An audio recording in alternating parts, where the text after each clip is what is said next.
taking these supplements, talking about these supplements, I think is highly important, especially in the climate right now with NMN, which has been Yes, right. Yep, the fight that's going on. still things looking. I'm still optimistic. I haven't given my audience an update, but I'll do it really quickly now. I'm hearing that things are progressing towards litigation, but that's where this needs to go. And that means they feel like they have a pretty strong case to go after, to fight back, to push back in court against FDA. So the fact that the supplement industry is willing, with its billions of dollars of companies that have lined up on Team NMN, they're lining up to defend NMN against FDA in court. So that's the way this looks like it's going. I'll give you guys more information on that as I get it. But I gave you my list, and I'll recap it for my audience really quickly. I have some family members, a group of family members, all at once kind of decided, all right, let's listen to Jimmy, the Pulse. They call me Jimmy still from my youth. Let's listen to him and send us what you think we should be taking.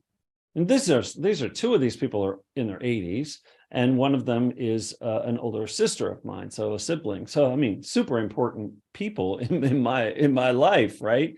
And I decided on 6 things that I first of all feel are effective, but also safe, that are well tested, and that I've been taking for quite a while. I take about 12 to 14 things depending on the week and day. But these are the big 6, what I call my family pack, which is NMN, resveratrol, TMG, trimethylglycine, CAAKG, which I was mentioning to Dr. Wright, was recently included on a list of chemicals that reversed cells in a lab at Harvard. So CAAKG is pretty exciting there. And then omega-3, very well. I think it's the most widely taken supplement in the US, and collagen. So nothing hugely earth-shattering there, but there are my relatives personally, quite honestly, we're not taking any of these, right? So even omega-3 or collagen, which are pretty common these days. Very common. What is, if you don't mind sharing, give us your list or whatever. So I also take, I'm counting them up here, more than I thought I took, but in terms of numbers, but every morning, this is my morning routine. Every morning, this is part of my self-care, actually. I think of this little ritual. Rituals are very common in peak performers. We do the same thing every day. We do it ritualistically. So as I'm getting dressed, I light a candle, not in any woo-woo way, but it's just the ritual of taking care of myself.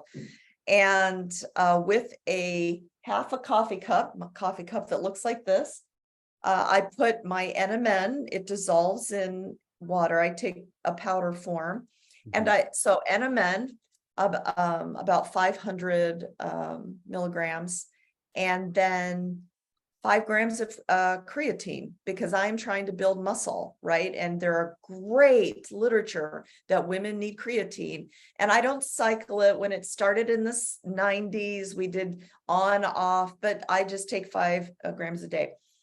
And then in my little pill box, I have Fisetin.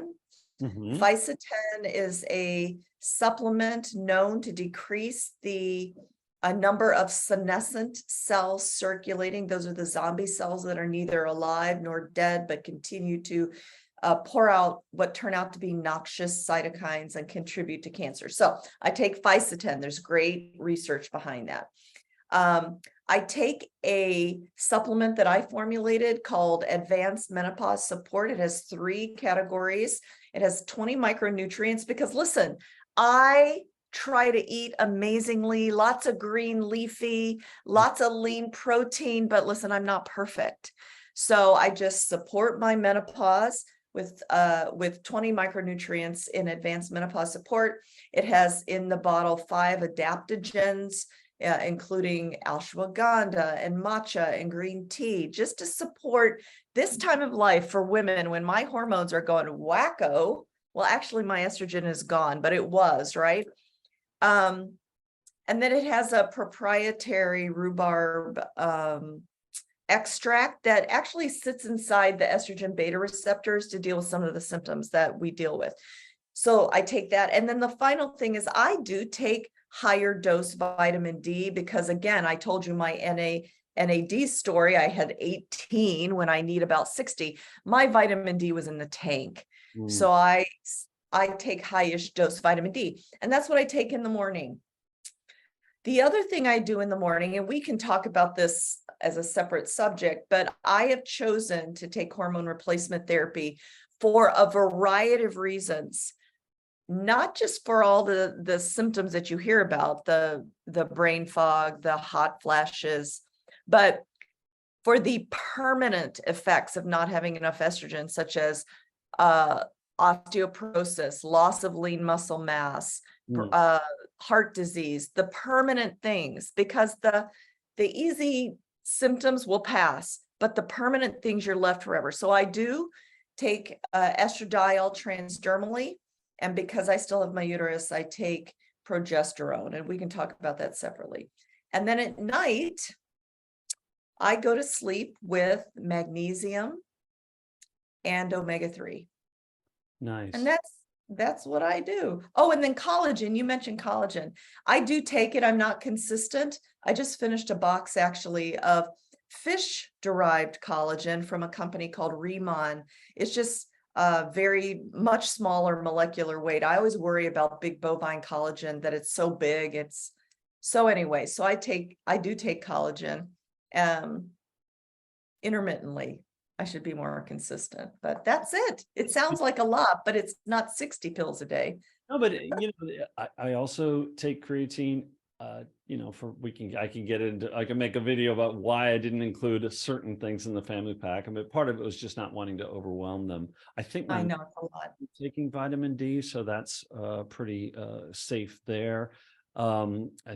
Most people should. You should be taking vitamin D by now. I mean, Oh, it's just I'm not in the sun enough. study out of Canada, 10 years, and it showed a 50% reduction in Alzheimer's from people who. Oh, I mean, or it was more than 50%. It was something like 70 or 80%. I can send you the study. I did a video recap of the study.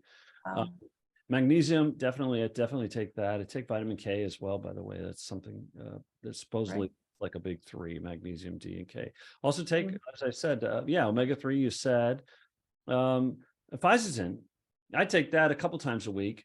But I didn't send that yet to my parents because they could start with resveratrol. Both of them are somewhat similar molecules.